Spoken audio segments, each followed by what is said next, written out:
গত এক মাস ধরে অসম্ভব টানাপোড়েন চললো, টেক্সাস থেকে নিউ জার্সি শিফটিং হলো অ্যান্ড দেন এখন এসে স্লাইটলি সেটেল ডাউন হয়েছি। তাই আজকে ভাবছি যে একটু ঘুরে আসি। তো টাইটেল আর থাম্বনেল দেখে তোমরা তো বুঝেই গেছো যে কোথায় যাচ্ছি। আজ রবিবার আর এখন বাজে সকাল 10টা। বাড়ি থেকে একটু হেভি কিছু খেয়ে যাচ্ছি যাতে একটু সারাদিন ঘুরতে পারি, দেন বিকেলের দিকে কিছু খাওয়া দাওয়া করবো। আজ মেনলি ব্রুকলিন ব্রিজ যাবো আর নিউ ইয়র্ক ও টাইম স্কোয়ারেও একটু যাবো হয়তো। তো দেখা যাক কতদূর কি করতে পারি। আর আজকে আমরা গাড়িতে করে যাচ্ছি না, আজকে ফুল ট্রেনে করে যাবো, ট্রেনটাকে এক্সপ্লোর করবো এই শহরের। সো আমাদের বাড়ি থেকে যেতে সময় লাগবে 1 ঘন্টা মতো। তো চলো কোথায় কোথায় যাই সেগুলো তোমাদের সাথে শেয়ার করবো। সো হ্যালো এভরিওয়ান, কেমন আছো সবাই? আমি Nilanjana and a very warm welcome to my channel. এখন আমরা ড্রাইভ করে আমাদের বাড়ির সব থেকে কাছের যে ট্রেন স্টেশনটা সেখানে যাচ্ছি। তারপর গাড়িটা ওখানে পার্ক করে রেখে ট্রেনে করে আমরা আজকে নিউ ইয়র্ক যাব। তবে গাড়ির পার্কিং চার্জেস ঠিক কতটা লাগবে সেটা জানি না, ওখানে গিয়ে দেখতে হবে। 10টায় আমি রেডি হয়ে গেছিলাম, ভেবেছিলাম যে হয়তো তাড়াতাড়ি বেরিয়ে পড়তে পারবো, কিন্তু সেই বেরোতে বেরোতে 12টাই বেজে গেল। গাড়িটা এখানে পার্কিং লটে রেখে এরকম কিয়স্ক থাকে, সেখানে পে করতে হয়। আমাদের লাগলো $5 for 1 day. New jersey overall একটা সেফ জায়গা, আর এখানে পার্কিং লটে গাড়ি রেখে প্রচুর লোকই সারাদিনের জন্য কোথাও দূরে কোথাও যায়, তো খুব একটা কিছু অসুবিধা হবে না। এখানে 3খানা পার্কিং ছিল, পার্কিং 1, 2, 3। তো আমরা প্রথমবার যাচ্ছি, বুঝতে পারিনি, তাই দূরে পার্কিংটাতে আমরা পার্ক করেছি। বেশ অনেকটা হেঁটে তারপর সিঁড়ি দিয়ে উঠে স্টেশনে ঢুকছি। এই যে ট্রেনটাতে আমরা যাব সেটাকে বলে এনজে ট্রানজিট। আগে থেকে অ্যাপে টিকিট বুক করা যায়, আবার এখানে স্টেশনে আসার পরেও এরকম কিয়স্ক থেকে ডিরেক্টলি টিকিট কেটে নেওয়া যায়। আমরা এখন যাচ্ছি এডিসন থেকে নিউ ইয়র্ক পেন স্টেশন, আর এখানে আমাদের পার পারসন চার্জ পড়েছে $15 1 ওয়ে। ট্রেনে করে যখন যাচ্ছি তখন ফিরতে তো হবেই, তাই একেবারে ফেরার টিকিটটাও একই সঙ্গে কেটে নিলাম। এই এনজে ট্রানজিটের দাম কিন্তু বেশ বেশি লাগলো, মানে টোটাল আমাদের দুজনের রাউন্ড ট্রিপে খরচা লাগলো $60। এখানে কিছু সময় অন্তর অন্তর বেশ ফ্রিকুয়েন্টলি ট্রেন আছে, 5-10 মিনিটের হেরফেরে। আর কয়েকটা ট্রেন হচ্ছে এক্সপ্রেস ট্রেন, যেগুলো বেশ কয়েকটা স্টেশনে না দাঁড়িয়ে একেবারে কম সময় নিউ ইয়র্ক পেন স্টেশন পৌঁছে যায়। আর আমরা এখন যেটাতে উঠেছি সেটা প্রত্যেকটা স্টেশনে হল্ট করতে করতে যাবে, তাই আমাদের এই ট্রেনটাতে সময়টা একটু বেশিই লাগবে। এই যে ট্রানজিটের একটা অ্যাপ আছে, সেখান থেকে এই ট্রেনের টাইমিংগুলো ট্র্যাক করা যায়। নিউ ইয়র্ক পেন স্টেশনে পৌঁছানোর পর আমরা ভাবছিলাম যে ব্রুকলিন ব্রিজের দিকেই যাব, আর সাবওয়েটা একদম কানেক্টেডই ছিল আন্ডারগ্রাউন্ডে। কিন্তু একবার ভাবলাম যে বাইরেটা বেরিয়ে একটু দেখি, তারপরই নয় ওইদিকে রওনা দেবো।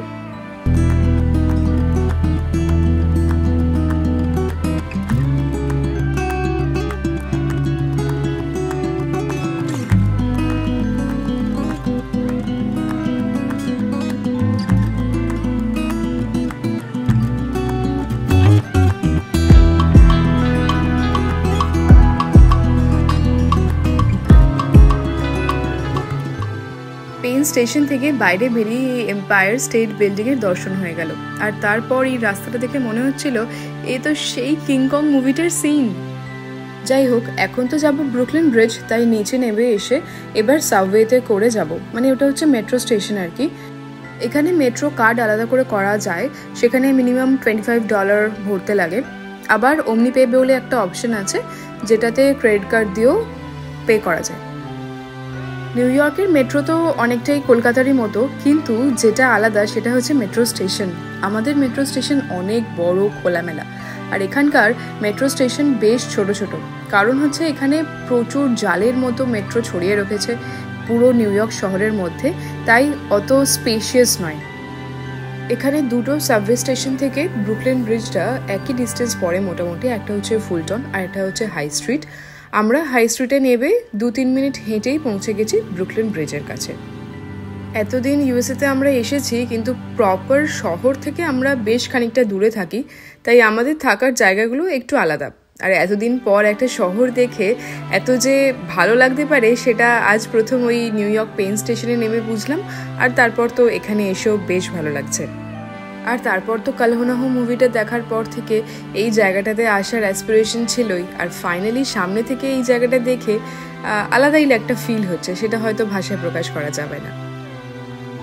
ইস্ট রিভারের ওপরে তৈরি এই ব্রুকলিন ব্রিজ একদিকে ম্যানহাটন আর অন্যদিকে ব্রুকলিন শহরকে কানেক্ট করছে। 80s যখন এই ব্রিজটা প্রথম তৈরি হয়েছিল তখন সাধারণত ফেরি সার্ভিসের উপরে চাপ কমানোর জন্যই এই ব্রিজ তৈরি হয়েছিল।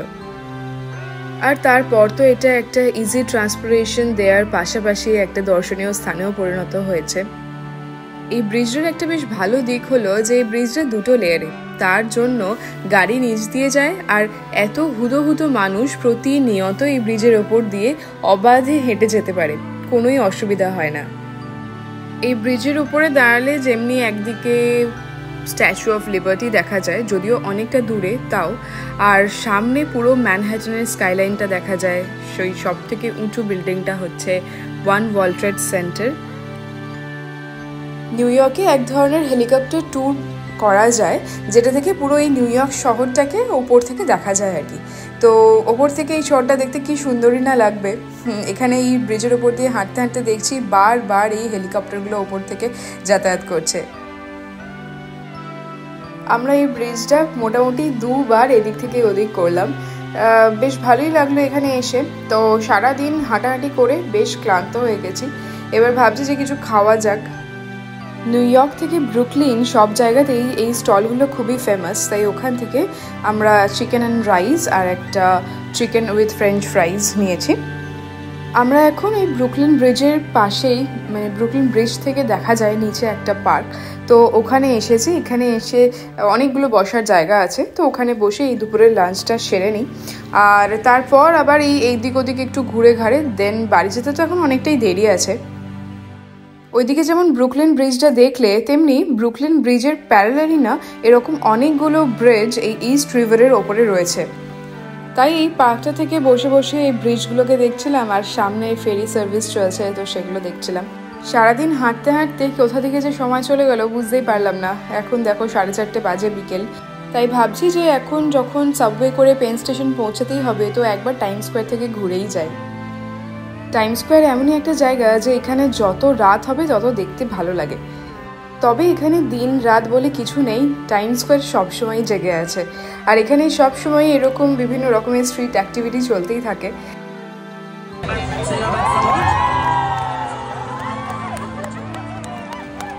আজকের ভ্লগে আর টাইম স্কোয়ার কভার করছি না সেরকম ভালোভাবে, সেদিন আর সেরকমভাবে ঘোরা হয়ও নি।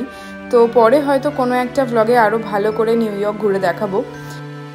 সেদিন ওই অবজারভেটরি ডেকগুলোতেও যাবো যেখান থেকে পুরো নিউ ইয়র্ক শহরটা দেখা যায়। তো চলো আজকের ভ্লগটা এখানেই শেষ করছি। ভালো লাগলে চ্যানেলটা সাবস্ক্রাইব করো। দেখা হচ্ছে পরের ভ্লগে। ততক্ষণ পর্যন্ত তোমরা সবাই ভালো থেকো। টাটা।